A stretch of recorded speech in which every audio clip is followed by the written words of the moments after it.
আলাইকুম ওয়া রাহমাতুল্লাহি ওয়া বারাকাতুহু। চট্টগ্রাম আলী মাদ্রাসার পক্ষ থেকে অনলাইন ক্লাসে আজকে সকল ছাত্রছাত্রীদের শুভেচ্ছা ও অভিনন্দন। প্রিয় শিক্ষার্থীরা, আজকে আমার ক্লাস হচ্ছে পঞ্চম শ্রেণীর আকারিত শিক্ষা থেকে, অর্থাৎ শিক্ষা অংশের 11তম পাঠ থেকে আলোচনা।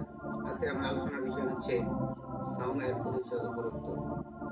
সাওম মানে রোজা। রোজা আরবি শব্দ সিয়াম, অর্থ হলো বিরত থাকা। সিয়াম বা রোজা অর্থ হলো বিরত থাকা। ফার্সি ভাষায় একে সাওম বা রোজা বলা হয়। শরীয়তের পরিভাষার সুবহে সাদেক হতে সূর্যাস্ত পর্যন্ত সকল প্রকার পানাহার ও নিষিদ্ধ কাজ থেকে বিরত থাকার নাম হচ্ছে রোজা। সাওম ইসলামের 5টি স্তম্ভের মধ্যে একটি স্তম্ভ। ইসলামের যে 5টি স্তম্ভ রয়েছে, 5টি স্তম্ভ বা খুঁটি রয়েছে, কালিমা, নামাজ, রোজা, হজ, যাকাত, এর মধ্যে সাওম হচ্ছে এক প্রকার। ইসলামের সাওমের গুরুত্ব